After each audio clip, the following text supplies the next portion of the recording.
Muito boa tarde a todos que estão nos assistindo neste momento. Está no ar o programa Cliente em Foco. Muito prazer, meu nome é Andrique Alves e estarei com você aqui todos os sábados das 13 horas às 13h30. Então não perca o horário. Anote aí no seu celular, das 13 horas às 13h30, todos os sábados, estarei com você. E esse daqui vai ser o nosso ponto de encontro. O nosso programa tem como objetivo tirar a sua dúvida. Você pode interagir com o programa. Como assim, André? Que eu posso interagir com o programa? Sim, você pode tirar a sua dúvida. Basta mandar a sua mensagem através do e-mail clienteenfoco@hotmail.com.br e já tem dúvida que vai ser tirada, já teve empresário enviando a sua dúvida, já teve cliente enviando a sua dúvida. Este programa tem como objetivo deixar você, cliente, com uma visão mais crítica, deixar você com uma visão mais refletida e você, empresário, ter como objetivo, ter como foco o seu cliente, dando para ele um melhor atendimento, uma melhor prestação de serviço, e nós aqui do Cliente em Foco vamos estar com você. Você tem alguma dúvida referente à sua empresa, referente aos sócios? Mande para nós, porque todos os sábados nós vamos ter um tema diferente, vamos estar tirando as dúvidas, vai ter um convidado especial, nós vamos estar nas ruas da capital, conversando com os clientes, conversando com o empresário, pegando as dúvidas para estar respondendo aqui no programa todos os sábados. E hoje nós temos um convidado, o advogado Jonatas Reis Barreiros, da Barreiros e Gambas, Sociedade de Advogados. Boa tarde, Jonatas, tudo bem? Boa tarde, Andrique. É um imenso prazer estar aqui no seu programa. Muito obrigado pela sua presença. Foi elaborado algumas perguntas pela nossa produção, mas já teve cliente, já teve empresário enviando dúvida para o nosso e-mail, e você que tem sua dúvida, quer tirar a sua dúvida, então já envie para o nosso e-mail agora mesmo. Este e-mail que está passando aí no cantinho da tela, já anote ele, já comece a enviar a sua dúvida para nós, que nós vamos responder aqui no programa. Doutor Jonathan, já tem uma pergunta aqui que foi elaborada pela nossa equipe de produção. O que é empresa e empresário? Boa, Andrique. Boa pergunta. Diferenciar empresa de empresário é interessante porque esses termos eles são utilizados de uma forma no senso comum e, de repente, em outras áreas do conhecimento e de outra forma no direito. Geralmente, a gente costuma fazer sinônimo, né, entre o empreendedor e o empresário. Para o direito, eles são diferenciados. No sentido também da empresa, a gente geralmente verifica a semelhança, identifica como empresa o lugar onde determinado produto está sendo vendido ou determinado serviço está sendo prestado. Isso também é diferente. Como é que seria isso? A empresa, antes de mais nada, ela é uma atividade, ela é uma coisa impessoal, né? O Código Civil, no artigo 966, ele vai definir a empresa como uma atividade economicamente organizada, tá? Para a produção e circulação de bens ou prestação de serviços. Então, a empresa é uma atividade que é exercida, agora sim, pela figura do empresário. E quem é esse empresário? Aí, mais uma vez, que o empresário é toda pessoa que exerce essa atividade empresária. Só que existem basicamente duas formas, a grosso modo, de se falar dessas pessoas. A gente tem a figura do empresário individual, que em nome próprio vai exercer a atividade diretamente como pessoa natural, a exemplo, por exemplo, do MEI aqui no Brasil, né, do microempreendedor individual, e temos a sociedade empresária. A sociedade empresária é diferente por quê? Porque na sociedade empresária você tem duas pessoas ou mais, né, duas pessoas naturais ou mais que, como sócios, constitui essa sociedade empresária por intermédio de um contrato social, né, via de regra, que vai ser registrado na junta comercial de determinado estado. Aí sim, nasce a pessoa jurídica, sociedade empresária, como titular daquela atividade empresária que a gente já definiu. Ou seja, o sócio não é empresário para o direito, né? Mas a sociedade empresária como pessoa jurídica é que exerce a atividade empresária. Muito bom. Nós temos outra pergunta que foi elaborada pela nossa equipe de produção. Qual a responsabilidade do empresário diante do cliente?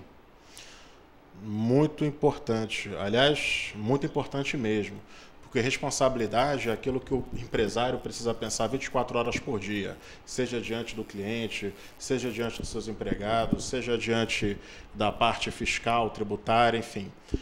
Bom, a responsabilidade com relação ao empresário é diferenciada sim, porque, no geral, a responsabilidade pelos atos que a gente desempenha na vida, pelos negócios que a gente faz, né? Geralmente ela é ressaltada quando há um descumprimento, né? Então, vamos supor que caso eu tenha causado algum dano a alguém, eu vou ser responsabilizado por isso, certo? Só que a forma de me imputar essa responsabilidade, via de regra, vai ser da seguinte forma. Vai ser necessário que seja provado que, primeiro, a pessoa tenha sofrido verdadeiramente o dano, ela tem que vincular o dano a mim como causa, certo? E, em terceiro lugar, provar minha culpa. Como é que ela vai provar minha culpa? Provar que eu agi no intento de realmente causar um dano a ela, ou que, ainda que eu não tivesse esse intento, eu agi de forma descuidada, negligente, deixei de observar algum dever de cuidado que seria exigível que eu observasse naquela situação, ou então eu tivesse alguma credencial que fizesse presumir que eu tivesse um determinado conhecimento, uma determinada técnica, e no uso errado dessa técnica, eu vinha a causar esse dano, é o que a gente chama de imperícia. Nesse caso, eu tenho uma dificuldade maior para provar, né? Eu tenho que reunir todas essas provas para poder me imputar a responsabilidade. Situação normal, comum da vida. No caso do empresário é diferente. Por quê? No que tange à atividade empresária, quando, pela própria natureza da atividade,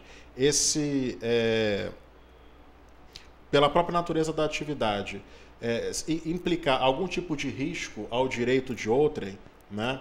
Por exemplo, numa situação de banco. O banco ele presta serviços financeiros para o mercado de consumo, certo? Bom, suponhamos que eu não tenha nenhuma relação com determinado banco, mas uma pessoa se passando por mim, uma situação que perda de documentos, alguma coisa nesse sentido, faço uma contraia vários empréstimos, eu tenho um prejuízo e, em função disso, eu venho a querer responsabilizar alguém para me ressarcir dos prejuízos que eu tive. Bom, eu vou procurar essa pessoa que se passou por mim, esse golpista que eu já nem vou mais achar? Não.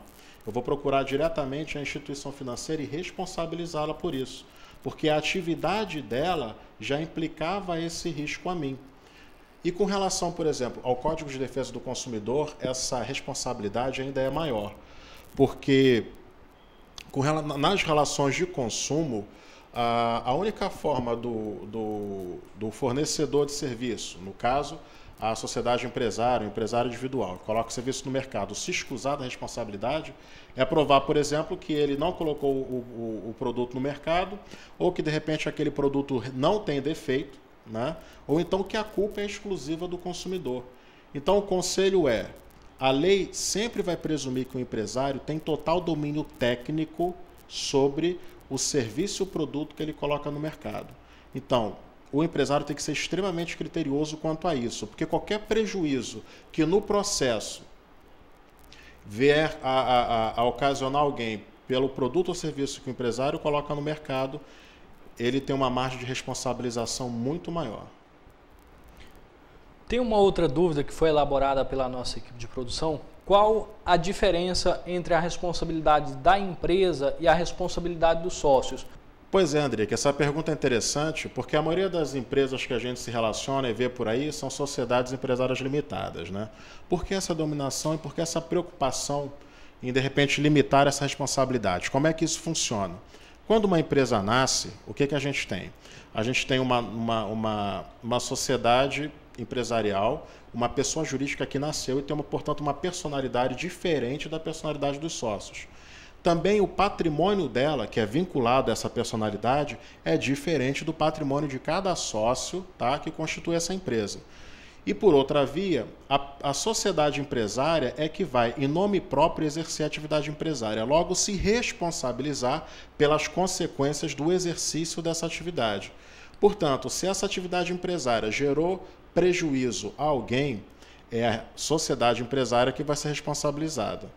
No entanto, quando essa sociedade é de responsabilidade ilimitada, né, o que a gente tem?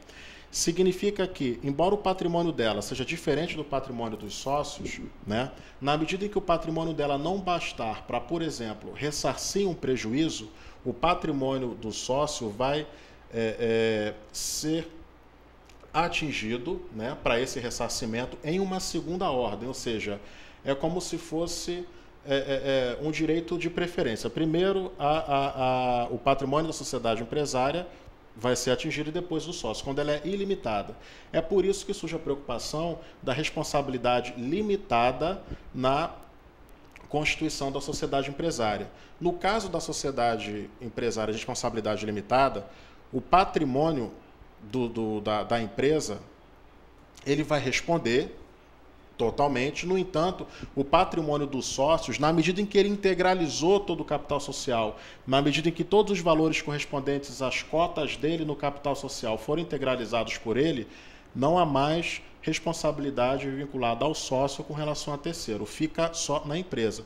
Então, se o patrimônio dela não bastar, né, ele não se responsabilizaria em um primeiro momento sobre isso, né? Por isso, a maioria das sociedades são limitadas. Por quê? Porque isso dá uma certa proteção para o patrimônio do sócio e para a responsabilização dele frente à empresa. Mas nem tudo são rosas. Por quê? Porque existe um instituto chamado desconsideração da personalidade jurídica que em várias situações ele pode ser aplicado. No entanto, tem que observar que é sempre uma exceção. Mas é bom a gente falar, embora não detalhe muito, que é para um empresário ficar ciente dessa possibilidade e exercer com muito critério a sua atividade empresarial. Em algumas situações em que, por exemplo, haja confusão patrimonial, o que é isso? Eu misturar meu patrimônio com o patrimônio do sócio com o patrimônio da empresa, né? Eu pagar com o dinheiro da empresa, com recursos da empresa, dívidas dos sócios. Eu compro um carro. Enquanto empresa, eu compro um carro, mas a finalidade é o destino para o sócio. Eu compro o carro, mas na verdade é o sócio que vai utilizar para a sua vida privada. Ou então, o contrário. Quando essa confusão patrimonial é algo que é extremamente comum, né, na gestão, ou melhor, na falta de gestão das empresas no nosso país, eu crio a possibilidade desse fenômeno que é a desconsideração da personalidade jurídica vir a existir. Como é que ele é aplicado? Eu tiro a empresa da frente e atinjo diretamente o patrimônio do sócio. Isso é um verdadeiro horror no que se refere à questão de responsabilização do sócio com relação a terceiros, em virtude que se ele limitou a responsabilidade da empresa, foi justamente para se resguardar disso. Quando eu utilizo a empresa, a pessoa jurídica também, para criar ou exercer algum benefício que não seja para ela própria, seja para um terceiro ou para o próprio sócio, é a figura do desvio de finalidade, eu também crio essa possibilidade. Essa possibilidade existe também em situações como credores trabalhistas, né? Ou seja, é um tipo de credor que não tem garantias, não tem meios de negociar o recebimento do seu crédito como teriam outros credores. Então, eles têm essa facilitação. Da mesma forma, o consumidor. No Código de Defesa do Consumidor existem situações em que a desconsideração da personalidade jurídica pode ser aplicada. Ou seja, uma dessas situações é quando, por exemplo, a personalidade jurídica é um obstáculo para o ressarcimento do prejuízo do consumidor. Aí há uma instância que autoriza, né, a se retirar a empresa da frente para ir direto no patrimônio do sócio para ressarcir o consumidor.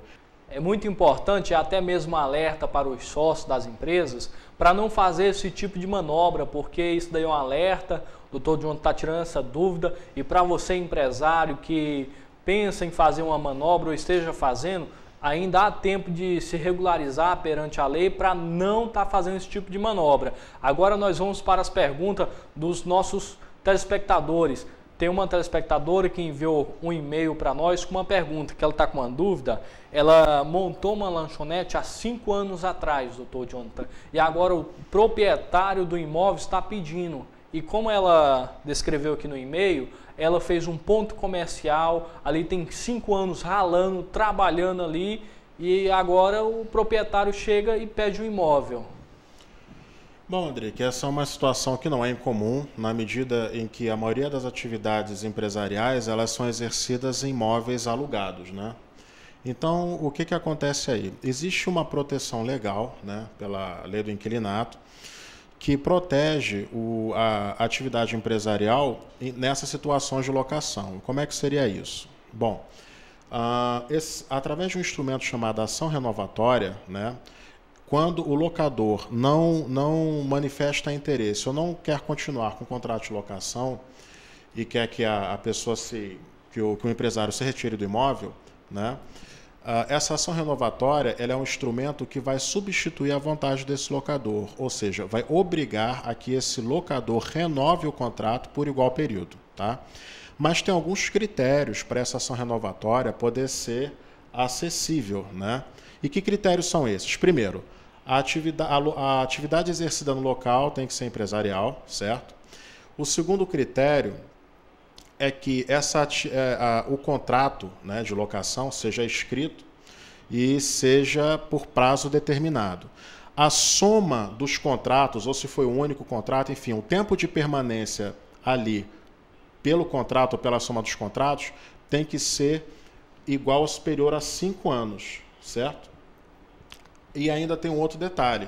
A atividade empresarial que ela exerce, ela tem que ter exercido essa atividade empresarial por no mínimo 3 anos. Então, se ela já tem 5 anos ali nessa relação de locação com o locador lá, mas nos últimos 2 anos ela vem exercendo uma atividade diferente do que dos últimos 3 anos, ela não entra no critério.